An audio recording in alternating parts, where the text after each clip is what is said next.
All right, in the NBA playoffs, guys, it's important to be the glue on a team. But our guest today took that to the next level when she actually glued herself to the court in protest of animal rights. Alicia Santurio. Thanks for being here, Alicia. Yeah, thanks for having me. Excited to be here. Now, I want to ask you, I think I have this right. First of all, you went out there famously, you glued yourself. It was the Minnesota Clippers game. You were protesting the Clippers blowing my bet to make the playoffs, right? Or was it something else? No. It was something else. Okay. Yeah. What exactly were you protesting? So the Timberwolves owner, Glenn Taylor, he also owns an egg farm, Rembrandt Farms. And they have a really large factory farm in Iowa. And they recently had an outbreak of avian influenza. And we heard they were going to be killing all of the chickens on site, which was 5.3 million chickens. And so we sent investigators to the farm to see what was going on. How are they killing them? Just document what's going on. And we found that they were using a really horrific method of killing animals, which is called ventilation shutdown, where basically they just shut down all the airways in the barn. They pump heat into the barn and the chickens are basically roasted alive. Really? Yeah, they compare it to dying from it being in a hot car. So it's an excruciating way to die. And our investigators, they also found many chickens that were still alive. They survived this. So now they're going to, starve to death, die of dehydration, or we can kind of infer from what our investigators found. Well, many must have also been buried alive. If we found so many survivors, there had to be some that were, taken in the big piles and just, right, put in the compost pile and were still probably alive. So I was, protesting ventilation shutdown, just factory farming in general. And my t-shirt read, Glenn Taylor roasts animals alive. Right. Okay. I want to get to the fun part of this in a second, you gluing yourself to but I do want to make that. So you're upset with the way they were killed. Should they have been killed, the chickens? Because they did have the bird flu, right? Yes. So they did have avian influenza. Yeah. But what I think when these outbreaks happen and ventilation shutdown occurs, I think it brings up some bigger questions. Why do we have a system in place where ventilation shutdown is ever an answer? We would never do that with humans. So why is it okay to do it with other species? And if that's our answer to problems, then maybe the whole system is broken and is wrong and we need to rethink our systems in place. If humans have outbreaks, we test, we quarantine, we have doctors come and try and help. Yeah. But the answer for chickens is, let's just kill them all. And let's just kill them all in a particularly horrific way. Gotcha. Okay. So this bothered you and you got together with, so was this your idea alone to glue yourself to the court, or did you talk to people within your organization? How did you arrive at this being the way you were going to raise awareness?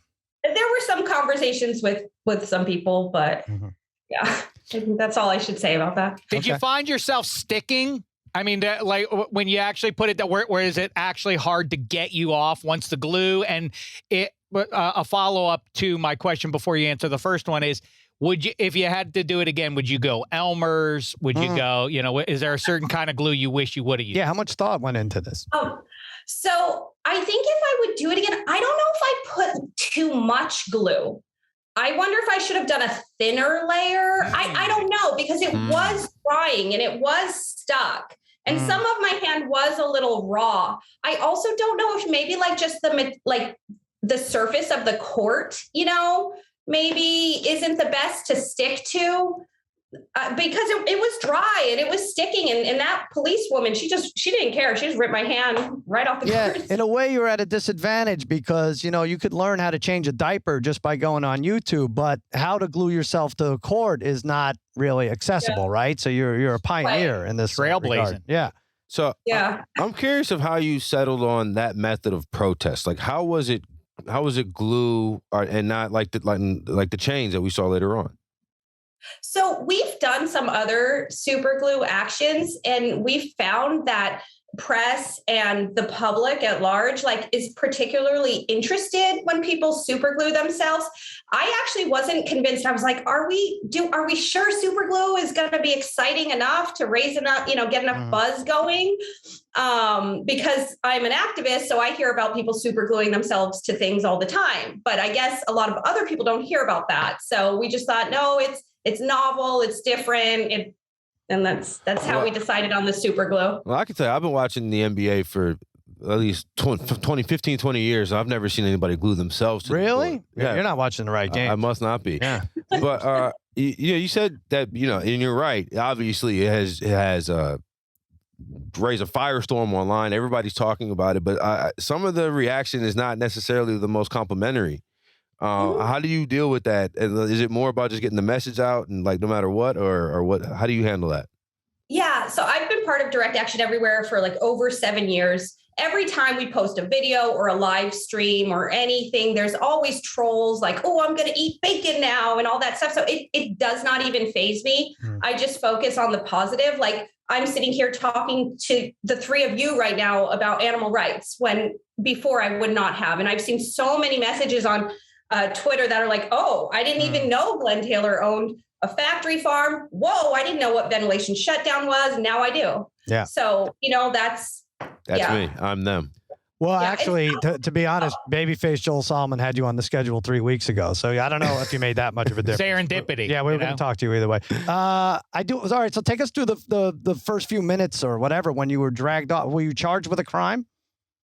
No, they just had me sign a paper saying okay, you're trespassing, but it wasn't a charge. And then I'm not allowed back at the Target Center for a year. And if I go back, I can be charged with trespassing. A year? Wow. And had you planned on going back? No, I don't plan on going Okay. back. So there's someone else who plans another protest, right? You can't say? Who knows what'll happen? The game's tonight. Well, you know within your organization. Is there a game tonight? Okay. Oh, look, she said she's playing coy. Is there a game Well, tonight? she's not allowed to go. You're allowed to watch on TV, right? Probably. Yeah. Okay. Do you root for the Timberwolves? I don't really root for any team. I'm not a big sports person, but I actually do like basketball the most. I find the players so fascinating to watch them just glide around the court. It's what I learned about you, to your point about learning about a Timberwolf, I didn't know was a real thing. But now in reading about your work, I thought, oh, it's about chickens. It's not about the Timberwolves, which are endangered species themselves. Were you aware of that? I was not. So I don't get her going. It's a trade-off. It's a give. She's got enough on her plate here. All right. Well, listen, I'm selfish here, and I would love for you to, although you're not allowed on the court there in Minnesota, I'd love for you, next protest you plan, to have an extra points hat or a T-shirt on and raise awareness about our podcast network. Now, we're willing to donate money to whatever cause you want, but is this something you're up for? I can ask people. I'm not sure, but maybe. You could ask people. What I would love is, and then when you have your next podcast, you have Glenn Taylor roast animals alive. Oh, interesting. Okay. All right. A little quid pro quo. Yeah. All right. Sounds like she's chicken. No pun intended. I don't think you want to do this. I think you intended that pun. Yeah, frankly. I did. All right. Maybe I did. Well, thank you so much. I appreciate you coming on. You want to plug your site or wherever cause we can lean into? Sure. Yeah. Direct Action Everywhere. Google us. You'll find us. Yeah. Share the social media videos. That's helping us a lot, raising a lot of awareness. And yeah, thank you so much for having me on and talking about this important issue. Of course. I want to ask one more question about the sacrifice you made. You put glue. Was your body you get hauled downtown or whatever, I assume, or they just let you go on the site? Did you get really stiff? The rest of it, did the glue harden and then you're just you couldn't move? And how long did it take you to get all remnants of glue? She barely got any on, right? Oh yeah, it was all over my right hand. I'm left-handed, so I was smart enough to put it on my right hand. See? It was crusty for a while. I was just kind of peeling it off for a couple days, and my hand was a little raw. I wasn't sure. I was like, oh my gosh, is my skin going to rip off? I don't know what's going to happen, but there you go. Bad. And now you're looking for a glue sponsorship, I'm guessing, right? Yes. You know, they make glue out of horses, right? I think years and years ago they don't do it anymore. It's not really. Yeah, now it's out of chickens. Yeah. No, I'm kidding. I got one final question, and I don't want to get you in trouble, but I am curious.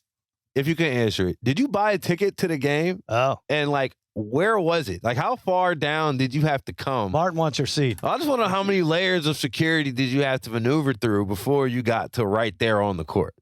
Yeah, that's a good question. I did buy a ticket. I was like in row J. It wasn't that far. It was actually pretty good seats, but there was like a bunch of security around and police officers. But I was just like watching which way they were looking, when they were walking, Studying the routine. They ever walk away. Yeah. And then I just walked by them and nobody stopped me. I was kind of shocked. So why did you stop at the baseline though? Like, why didn't you keep going to like the free throw line or half court, or were you just kind of like, I can't believe nobody stopped me yet?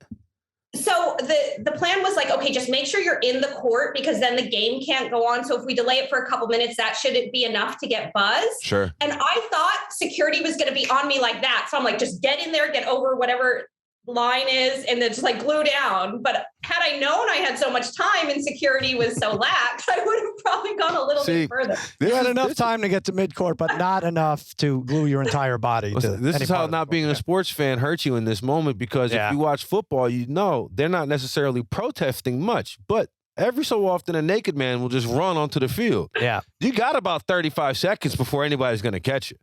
Now, basketball, obviously a little bit smaller, but she knows now. But we wanted that glue to set. We wanted that 35 seconds to be the glue drying. Right. See, smart. That's left hand versus right hand. She's thinking next level. Exactly. All right, Alicia. Thanks so much for jumping on, and please let us know. Keep us in your. We have ideas for protests. I mean, we would love the extra points banner. Handcuffs is great. Handcuff yourself to the mascot, right? The Timberwolf mascot. More visibility is the key here. Yeah, send the ideas. Okay. I'd love to hear them. All right, we'll get babyface Joel Solomon on that. Thanks again, Alicia. Appreciate it. Thank you. Goodbye. Thank you.